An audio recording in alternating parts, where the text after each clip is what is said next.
16 ഭാഷകളിലായി 40,000-ത്തിലധികം ഗാനങ്ങൾ. SP ബാലസുബ്രഹ്മണ്യം പുതിയ ഗായകർക്ക് നൽകുന്ന ഉപദേശം ഇങ്ങനെയാണ്: എന്നെ മാതൃകയാക്കരുത്, ഞാനൊരു പ്രത്യേക സൃഷ്ടിയാണ്. ഒരു ഗായകന് വേണ്ട സാമ്പ്രദായിക ചിട്ടകളൊന്നും SPB സൂക്ഷിച്ചിരുന്നില്ല. കൂട്ടുകാർ സ്നേഹത്തോടെ ബാലു എന്ന് വിളിക്കുന്ന SP ബാലസുബ്രഹ്മണ്യം മനസ്സ് പറയുന്നത് പോലെ ജീവിച്ച ഒരു ഗായകനായിരുന്നു. വർഷങ്ങളോളം തുടർന്ന പുകവലി ശീലം ആരോഗ്യ പ്രശ്നങ്ങൾ ഉണ്ടാകും എന്ന് തോന്നിയപ്പോൾ മാത്രമാണ് അവസാനിപ്പിച്ചത്. കൊടും തണുപ്പത്തും ഒരു മഫ്ലർ പോലും ചുറ്റാതെ SPB പ്രകൃതിക്കിണങ്ങി ജീവിച്ചു. ഐസ്ക്രീമും തണുത്ത വെള്ളവും എരിവും പുളിയുമൊക്കെ കഴിച്ച് മറ്റു ഗായകരെ അമ്പരിപ്പിച്ചു, അത്ഭുതപ്പെടുത്തി. വോക്കൽ കോഡിന് 2 തവണ ശസ്ത്രക്രിയയും തടി കുറയ്ക്കാൻ മറ്റൊരു സർജറിയും, നിത്യേന ഒട്ടേറെ മരുന്നുകൾ. എങ്കിലും ഓരോ വയസ്സ് കഴിയുമ്പോഴും SPBയുടെ ശബ്ദം തേന്മഴ പോലെ മധുരിച്ചു. ആരും സഞ്ചരിക്കാത്ത വഴികളിൽ കൂടി SPB എന്ന മഹാഗായകൻ സഞ്ചരിച്ചു. ഒട്ടേറെ തവണ മറ്റു പ്രഗത്ഭരായ ഗായകരെ പിന്നിലാക്കി നാഷണൽ അവാർഡുകൾ നേടിയ ഈ അത്ഭുത അവതാരം സംഗീതം ശാസ്ത്രീയമായി അഭ്യസിച്ചിട്ടില്ല എന്ന് പറഞ്ഞാൽ വിശ്വസിക്കാനാകുമോ? ഹാർമോണിയവും ഓടക്കുഴലും അച്ഛനിൽ നിന്നും അഭ്യസിച്ച SPB നാട്ടിലെ ഗാനമേളകളിൽ സ്ഥിരം സാന്നിധ്യമായി പാടി നടന്നു. MGRനും കമലഹാസനും രജനീകാന്തിനുമൊക്കെ വേണ്ടി ഉറ്റ സുഹൃത്തായ ഇളയരാജയുടെ സംഗീതത്തിൽ പാടി തമിഴ് മക്കളുടെ പ്രിയങ്കരനായി. SPBക്ക് വേണ്ടി ദൈവം സൃഷ്ടിച്ച സിനിമയും സംഗീതവുമായിരുന്നു 1981 പുറത്തിറങ്ങിയ ഇന്ത്യൻ സിനിമയിലെ എക്കാലത്തെയും മികച്ച മ്യൂസിക്കൽ ഹിറ്റായ ശങ്കരാഭരണം. ഈ ചിത്രം അനേകം ഭാഷകളിൽ മൊഴിമാറ്റം ചെയ്തു. ഈ ചിത്രത്തിലെ ശങ്കര, ഓംകാരനാദാനു, രാഗം താനം പല്ലവി എന്ന ഗാനങ്ങൾ ക്ലാസിക്കൽ ടച്ചുണ്ടായിട്ട് പോലും സൂപ്പർ ഹിറ്റുകളായി. കൊച്ചു കുഞ്ഞുങ്ങൾ പോലും ഈ ഗാനങ്ങൾ മൂളി നടന്നു. ഭാഷയുടെ വേലിക്കെട്ടുകൾ പൊട്ടിച്ച് ഇന്ത്യ മുഴുവൻ പരന്നൊഴുകി. ഈ ഗാനങ്ങൾ SPBക്ക് ആദ്യത്തെ ദേശീയ അവാർഡ് നേടിക്കൊടുത്തു.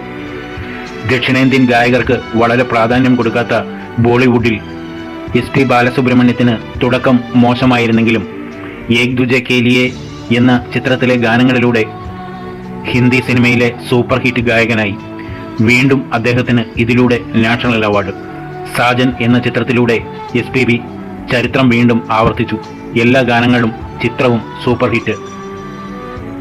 SPBക്ക് ആന്ധ്രാപ്രദേശ് സർക്കാരിൻ്റെ പുരസ്കാരം ലഭിച്ചത് എത്ര പ്രാവശ്യം എന്ന് കേട്ടാൽ ഞെട്ടിപ്പോകും. 25 തവണ. എങ്കിലും അപ്പോഴും SPB പുഞ്ചിരിച്ച് വിനയാന്വിതനായി നിന്നു. ഓരോ ഭാഷയെയും അദ്ദേഹം ദൈവമായി കരുതി. ന എന്ന മലയാള അക്ഷരം അദ്ദേഹത്തിന് ഒരിക്കലും വഴങ്ങുമായിരുന്നില്ല. ഗായിക ചിത്രയ്ക്ക് ഗാനമേളകൾക്കിടയിൽ മെസ്സേജ് അയച്ച് അതിൻ്റെ ഉച്ചാരണം ഉറപ്പുവരുത്തുമായിരുന്നു. പാതിവെന്ത മലയാളമായിട്ട് പോലും അദ്ദേഹം മലയാളത്തിൽ സൂപ്പർ ഹിറ്റുകൾ സൃഷ്ടിച്ചു. മലയാളത്തിൽ അദ്ദേഹം 116 പാട്ടുകൾ പാടിയിട്ടുണ്ട്. അദ്ദേഹത്തിൻ്റെ രോഗികളായ ആരാധകരെയും അവരുടെ കഷ്ടതയിൽ സഹായിച്ചു.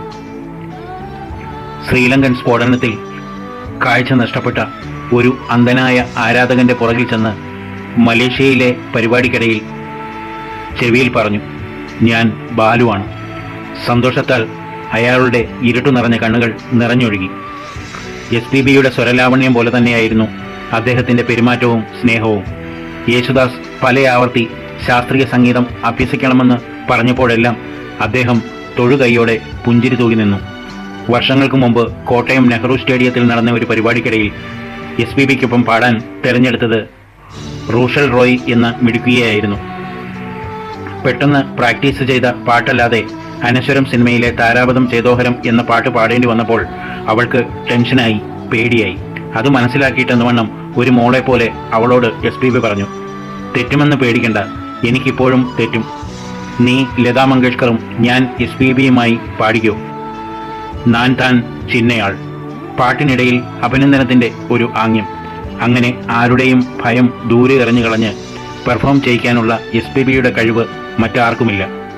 ഒരിക്കൽ യേശുദാസിൻ്റെ പേരിലുള്ള അവാർഡ് SPBക്ക് കിട്ടിയപ്പോൾ അദ്ദേഹം യേശുദാസിനോട് പറഞ്ഞു, ഈ അവാർഡ് താങ്കൾക്ക് ഒരിക്കലും കിട്ടില്ല, ഞാൻ നിങ്ങളെക്കാളും ഭാഗ്യവാനല്ലേ എന്ന് പറഞ്ഞ് പുഞ്ചിരിച്ചു.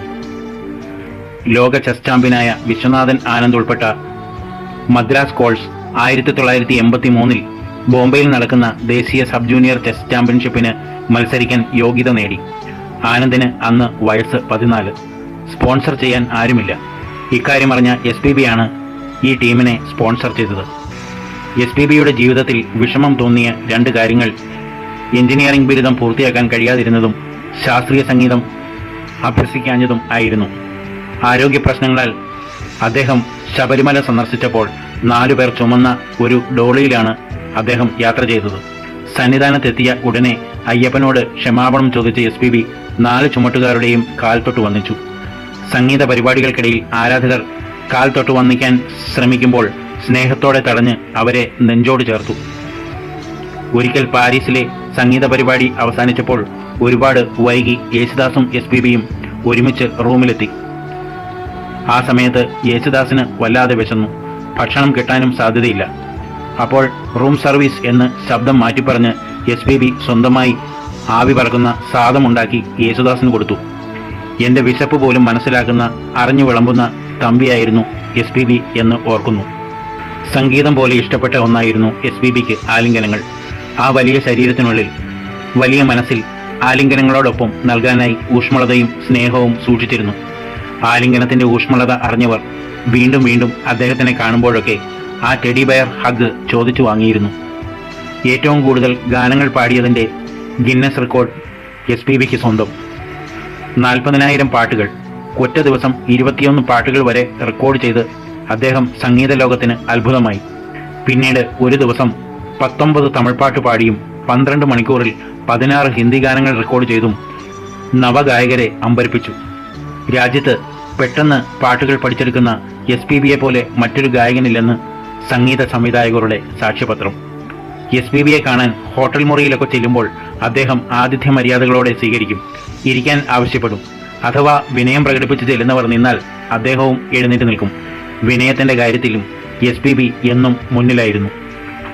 മലരെ മൗനമ എന്ന സൂപ്പർ ഹിറ്റ് ഗാനം റെക്കോർഡ് ചെയ്യാൻ SPBയെ അറിയിച്ചത് രാത്രി 8 മണിക്കായിരുന്നു. വിദ്യാസാഗറിൻ്റെ ആവശ്യം കേട്ട് ഓർക്കസ്ട്ര അംഗങ്ങൾ ഊറിച്ചിരിച്ചു. SPB ഇന്നുവരെ ആ സമയത്തിന് ശേഷം പാടിയിട്ടില്ല. ജാനകിയമ്മ പാടിയ പോർഷനെങ്കിലും ഒന്ന് കേൾക്കണമെന്ന് വിദ്യാസാഗർ നിർബന്ധിച്ചു. പറ്റില്ലെന്ന് SPB. ബാക്കി സാർ നാളെ പാടിയാൽ മതിയെന്ന് പറഞ്ഞ് നിർബന്ധിച്ചപ്പോൾ ജാനകിയമ്മ പാടിയ പോർഷൻ മാത്രം കേൾക്കാൻ SPB സമ്മതിച്ചു. ജാനകിയമ്മയുടെ പാട്ട് കണ്ണടച്ചിരുന്ന് കേട്ടു. പാട്ട് കഴിഞ്ഞ ഉടനെ SPB പെട്ടെന്ന് പറഞ്ഞു, റെക്കോർഡിങ്ങിന് തയ്യാറാകൂ, ഞാനിപ്പോൾ പാടാൻ പോവുകയാണ്. വീട്ടിൽ പോകാൻ തയ്യാറായിരുന്ന ഓർക്കസ്ട്ര അംഗങ്ങൾ ഞെട്ടി. പിന്നെ റെഡിയായി. റെക്കോർഡിംഗ് പലതവണ വീണ്ടും വീണ്ടും ആവർത്തിച്ചു. എല്ലാവർക്കും തൃപ്തിയായിട്ടും SPB പാട്ട് തുടർന്നുകൊണ്ടേയിരുന്നു. സ്റ്റുഡിയോയിലെ ആൾ ഒരുപാട് ലേറ്റായി എന്ന് അറിയിച്ചപ്പോൾ ഞാൻ വാടക കൊടുത്തോളാം എന്നാണ് SPB പറഞ്ഞത്. വിദ്യാസാഗറിനോട് നിങ്ങൾ ലൈറ്റ് അണച്ച് പൊയ്ക്കോളൂ, എങ്കിലും ഞാൻ ഇത് പാടിക്കൊണ്ടിരിക്കും, എനിക്ക് ഈ പാട്ട് വളരെ ഇഷ്ടമായി. അന്ന് പലതവണ റെക്കോർഡ് ചെയ്ത് പുറത്തിറങ്ങിയ ഗാനത്തെക്കുറിച്ച് പിന്നീട് SPB പറഞ്ഞത്, ഞാൻ എത്ര പാടിയിട്ടും ജാനകിയമ്മയുടെ ആ ഫീൽ വരുന്നില്ല എന്നായിരുന്നു. സംഗീതത്തിൻ്റെ പെർഫെക്ഷനു വേണ്ടി ഏതറ്റം വരെ പോകാനും എന്തും ത്യജിക്കാനും SPBക്ക് ഒരു മടിയുമില്ലായിരുന്നു. അനശ്വരം എന്ന ചിത്രത്തിലെയും താരാപഥം ചേതോഹരം എന്ന ഗാനവും അദ്ദേഹം പല ആവർത്തി പാടി സമ്മാനിച്ചതാണ്. ആരോടും ദേഷ്യമില്ലാത്ത, പിണക്കമില്ലാത്ത, ഒരു ശത്രു പോലുമില്ലാത്ത മനുഷ്യനായിരുന്നു മഹാഗായകനായ SP ബാലസുബ്രഹ്മണ്യം. രജനീകാന്തിൻ്റെ 90% ചിത്രങ്ങളിലും അവതരണ ഗാനം SPB ആയിരുന്നു. എങ്കിലും കമലഹാസന്റെ ശബ്ദത്തോട് കൂടുതൽ ചേർന്ന് നിന്നു. ദശാവതാരത്തിലെ മുഴുവൻ വേഷങ്ങൾക്കും ഡബ് ചെയ്തത് SPB ആയിരുന്നു. ഭാഗ്യരാജ്, അനിൽ കപൂർ, ഗിരീഷ് കർണാട്, ജമിനി ഗണേശൻ എന്നിവർക്ക് വേണ്ടിയും ശബ്ദം നൽകിയിട്ടുണ്ട്. സ്ലം ഡോഗ് മില്യണയർ എന്ന ചിത്രത്തിനാണ് അനിൽ കപൂറിന് ശബ്ദം നൽകിയത്. ഗാന്ധി സിനിമയുടെ തെലുങ്ക് മൊഴിമാറ്റത്തിൽ ബെൻ കിങ്സ്ലി സംസാരിച്ചത് SPBയുടെ ശബ്ദത്തിലൂടെയായിരുന്നു. ശ്വാസം വിടാതെ ലോകത്തിലെ മികച്ച പാട്ടുകൾ പാടിയ SPB സാർ ഒടുവിൽ ശ്വാസം എടുക്കാൻ ബുദ്ധിമുട്ടിക്കിടന്നു. പിന്നെ ആ ശ്വാസവും നിലച്ചു. ചെന്നൈയിലെ റെഡ് ഹിൽസിൽ സ്വന്തം ഫാം ഹൗസിൽ അദ്ദേഹം വിശ്രമിക്കട്ടെ. ഒരുപാട് വൃക്ഷലതാദികൾ നിറഞ്ഞ അദ്ദേഹത്തിൻ്റെ പ്രിയപ്പെട്ട ആ ഫാം ഹൗസിൽ പൂക്കളും പൂത്തുമ്പികളും പക്ഷികളും പറവുകളും കാറ്റും മഴയും അദ്ദേഹത്തിന് കൂട്ടായുണ്ടാവും. അവയുടെ സംഗീതം ഇനി ആ മഹാത്മാവിനെ പാടിയുറക്കും. ഇങ്ങനെയൊക്കെ പറയുമ്പോഴും ഇനിയൊരിക്കലും നമുക്ക് പ്രിയപ്പെട്ട SP ബാലസുബ്രഹ്മണ്യം നമ്മോടൊപ്പം ഇല്ലല്ലോ എന്ന സത്യം എൻ്റെ ഹൃദയത്തെ കീറി മുറിക്കുന്നു.